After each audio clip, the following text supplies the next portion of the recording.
नमस्कार। एक लंबे इंतजार के बाद आखिरकार टेट मामले में रिव्यू पिटीशन का झलक सुप्रीम कोर्ट के वेबसाइट पर आज मिल गया और मिलते ही दिल को एक तसल्ली भी मिली। आज मैं रोज की तरह जब सुबह सुबह लिस्ट चेक कर रहा था तो यह अचानक से दिखा और मन में एक संतोष भी हुआ। जैसा कि आप देख सकते हैं टोटल 19 रिव्यू पिटीशन इसमें दिखाई दे रहे हैं, इंक्लूडिंग यूपी गवर्नमेंट का जो रिव्यू पिटीशन था। इसमें 3 रिव्यू पिटीशन राज्य सरकारों द्वारा डाला गया है, कुछ शिक्षक संघों द्वारा है और कुछ इंडिविजुअल भी है। हालांकि कुछ रिव्यू पिटीशन अभी और हो सकते हैं कि डले हों लेकिन लिस्ट में नहीं आ रहा है, क्योंकि किसी कारण से वो पेंडिंग होगा या उसमें कुछ डिफेक्ट होगा। लेकिन मुझे लगता है कि कुछ रिव्यू पिटीशंस अभी और इसमें लग सकते हैं। पहले जैसा कहा जा रहा था कि 50, 55, 100 रिव्यू पिटीशंस हैं, लेकिन ऐसा नहीं है। अभी तक केवल 19 ही रिव्यू पिटीशंस हैं। इस रिव्यू पिटीशंस में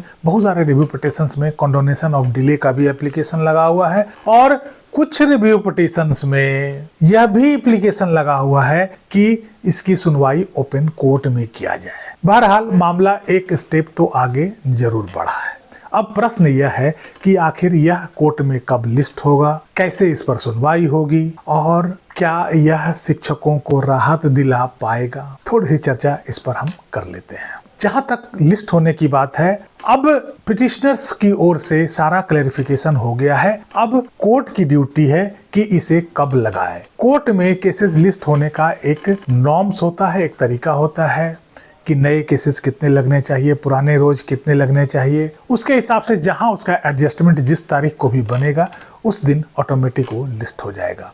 आमतौर पर यह 10 से 15 दिन में लग जाता है। उस हिसाब से यदि देखें तो इस महीने के लास्ट वीक में इसे लगने की पूरी संभावना है। दूसरी बात यह है कि आखिर इसकी सुनवाई ओपन कोर्ट में होगी या चैम्बर में होगी। जहां तक रिव्यू पिटीशंस की बात है, अक्सर इसकी सुनवाई जजेस के चैम्बर में होती है, लेकिन चूंकि नंबर्स ऑफ रिव्यू पिटीशन ज्यादा है और बहुत लोगों के एप्लीकेशन में इसकी मांग की गई है कि इसकी सुनवाई कोर्ट में की जाए, ऐसे में चैम्बर्स में इसे सुनना संभव नहीं होगा। तो ज्यादा उम्मीद है कि इसकी सुनवाई ओपन कोर्ट में ही होनी चाहिए, लेकिन यह पूरी तरीके से जज साहब पर निर्भर करता है कि इसकी सुनवाई वो कहाँ करेंगे।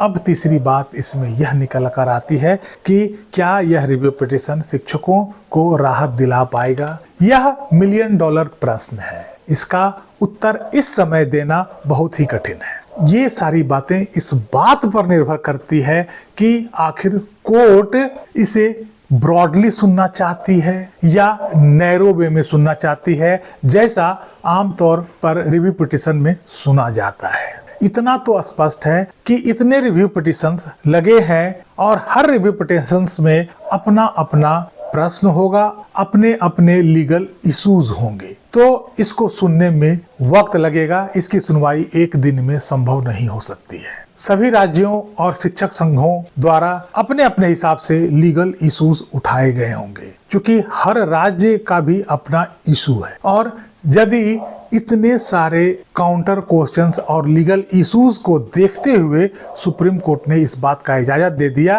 कि इसे हम ब्रॉडली सुनना चाहते हैं, हर पक्ष को, हर पहलू को सुनना चाहते हैं, तो इतना यकीन मानिए कि इतना मौका मिलते ही कयामत आ जाएगी और निश्चित रूप से जब हर पहलू पर सुना जाएगा तो शिक्षकों के पक्ष में फैसला आने की संभावना बहुत ज्यादा होगी। क्योंकि ऐसी स्थिति में आरटीई एक्ट की धारा 23(2), एनसीटीई का 2010 का नोटिफिकेशन और साथ ही साथ जो 2017 में आरटीई एक्ट में जो संशोधन किया गया था उस पर भी ब्रॉडली सुनवाई होगी। और जब इतना बढ़िया मौका मिलेगा तब निश्चित रूप से हमारे एडवोकेट्स इस बात को क्लैरिफाई कर पाएंगे कि हाँ वाकई में एक्ट के हिसाब से आरटीई एक्ट लागू होने के पहले नियुक्त शिक्षकों पर यह लागू नहीं होता है, क्योंकि आज तक इस पर कभी एग्जॉस्टिव तरीके से बहस ही नहीं हुआ। पिछला जो 1 सितंबर का आदेश है उसमें मात्र 3 से 4 घंटे का ही बहस हो पाया, जो कि बहुत ही कम है। यह इतना बड़ा इशू है कि इस पर यदि 4-5 दिन भी बहस किया जाए तो कम पड़ेगा। तो हो सकता है कि रिव्यू पिटीशन में दोबारा से मौका मिल जाए। बाकी क्या होना है यह तो भविष्य के गर्त में छुपा हुआ है। हम लोग केवल अच्छे निर्णय के लिए प्रार्थना ही कर सकते हैं। हम लोग उम्मीद करते हैं कि हमारे एडवोकेट्स को उचित समय दिया जाए, हर पहलू पर दोबारा से सुनवाई हो और उसके बाद ही निर्णय दिया जाए। बस आज का अंक मैं यही समाप्त करता हूँ। कैसी लगी जानकारी कमेंट करके जरूर बताइएगा। वीडियो को लाइक कीजिएगा, चैनल को सब्सक्राइब कीजिएगा। मिलते हैं अगले अंक में, तब तक के लिए जय हिंद, वंदे मातरम।